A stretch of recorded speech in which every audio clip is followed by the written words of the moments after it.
एक royal family royalty की भीख मांगने लगी एक रेलवे स्टेशन पे। सुन के थोड़ा अजीब लगता है ना? जी हाँ, यही सच्चाई है। अगर पूरी कहानी जानना है तो वीडियो को पूरी तरह से देखिए। तो चलिए फिर वीडियो शुरू करते हैं। ये कहानी शुरू होती है दिल्ली के रेलवे स्टेशन से। 1970s का समय। लखनऊ से एक ट्रेन आई थी दिल्ली के स्टेशन पर। उसमें से एक औरत उतरी थी जिसका नाम विलायत बेगम था उनके 2 बच्चों के साथ में, प्रिंसेस सकीना और प्रिंस रजा, जिसकी उम्र 20 साल और 19 साल बताई जाती। इन लोग उतरे लखनऊ की ट्रेन से दिल्ली स्टेशन पे और उतर के जो VIP वेटिंग रूम था दिल्ली स्टेशन पे, उस पे अपना कब्जा जमा लिए। इन लोग अपने 9 नौकरों के साथ में और 5 डॉग्स और कई सारा एंटिक फर्नीचर, कई सारे ऑयल पेंटिंग्स, बहुत सारा वो सब कुछ VIP लॉन्च जो था रेलवे स्टेशन पे, वो वहाँ पे पूरा सब कुछ अनलोड कर दिए। रेलवे एडमिनिस्ट्रेशन ये सब कुछ देख के बहुत ज़्यादा परेशान हो गया। भाई है कौन ये लोग, कहाँ से आए और ये सब कुछ क्या कर रहे? मतलब रेलवे एडमिनिस्ट्रेशन के लिए सब बिल्कुल एक अचंभे वाली बात थी। एक कोई लखनऊ की ट्रेन से कोई फैमिली उतरती है और VIP रूम में अपना फर्नीचर के साथ में बिल्कुल भी कब्जा जमा लेती है, जैसे कि उनका कोई घर है। रेलवे एडमिनिस्ट्रेशन बात करने जाता वो फैमिली से, जो विलायत बेगम की जो फैमिली थी, जो आके VIP लॉन्ज में अपना कब्जा जमाने गए थे। तो उन लोग जो विलायत बेगम थे उन्होंने ये बोलते कि हम लोग डायरेक्ट डिसेंडेंट है द फैमिली ऑफ अवध।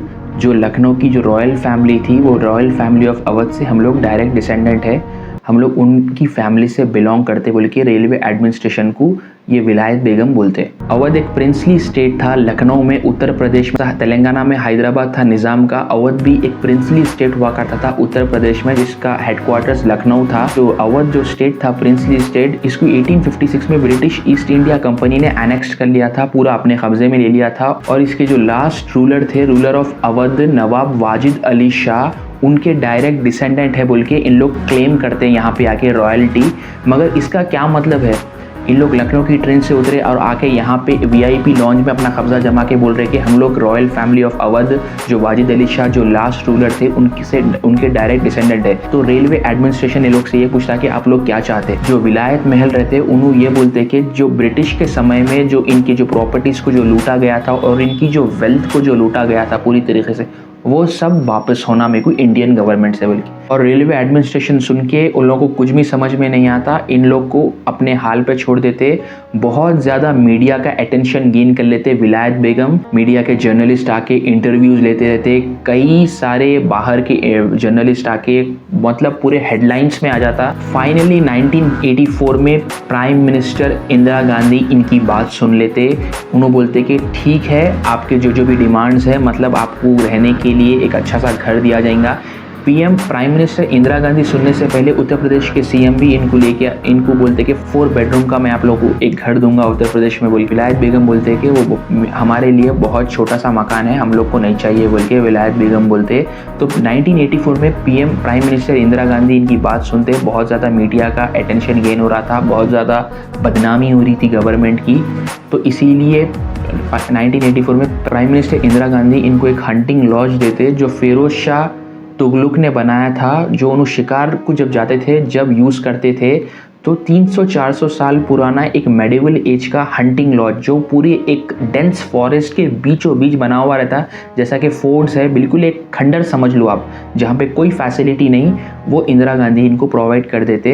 तो 10 साल के बाद में जब फाइनली इन लोग रेलवे स्टेशन छोड़ के वो एक खंडर में जाते, शाह तुगलक थे, उन्होंने जब जाते थे वहाँ पे, तो वहाँ पे शिकारगाह थी उनकी, तो वहाँ पे उन्होंने खड़ा करते थे और उसका नाम रहता मालचा महल। और उसके बाद में ये लोग डिसअपियर से हो गए थे बिल्कुल, मतलब वहीं पे रह रहे थे मगर बिल्कुल मीडिया से पूरा कनेक्शन तोड़ लिए थे, बिल्कुल भी डिसअपियर बोलते हैं ना, बिल्कुल भी डिसअपियर हो गए थे। 4-5 साल में कोई फॉरेन का कोई जर्नलिस्ट आता था और इनका इंटरव्यू लेता था, बस वैसे ही चल रहा था। आहिस्ता आहिस्ता ये खंडर में इनके कुछ सर्वेंट्स भी इनको छोड़ के जाना शुरू हुए।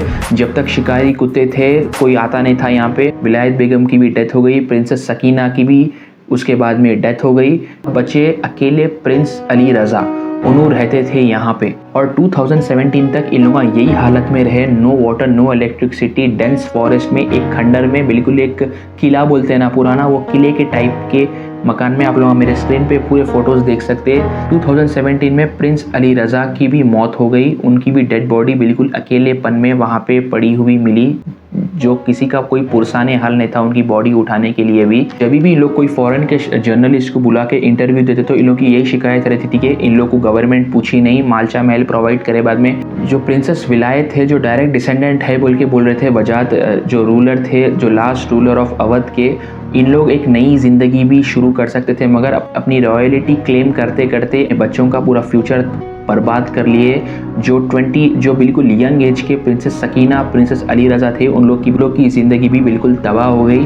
तो ये थी the royal family of Awadh की स्टोरी। बहुत ट्रेजिडी है इन लोग की स्टोरी में। कई लोग बोलते ये एक फॉल प्ले था, ये लोग रॉयल डिसेंडेंट्स नहीं होते अवध फैमिली के बोल के। मगर सोचो कोई अपनी रॉयलिटी क्लेम करने के लिए पूरी ज़िंदगी नहीं लगा देता।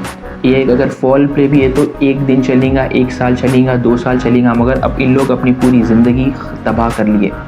अगर एक फॉल प्ले भी था तो मेरे हिसाब से इतना लॉन्ग फॉल प्ले कोई भी नहीं खेल सकता। तो आप लोग का इस पर क्या बोलना है कमेंट में ज़रूर बोलिए। और अगर वीडियो अच्छी लगी तो वीडियो को लाइक करिए, मेरे चैनल को सब्सक्राइब करिए आने वाले वीडियोज़ के लिए। तो चलिए फिर मिलते हैं नेक्स्ट वीडियो में, जब तक के लिए बाय, अल्लाह हाफ़िज़।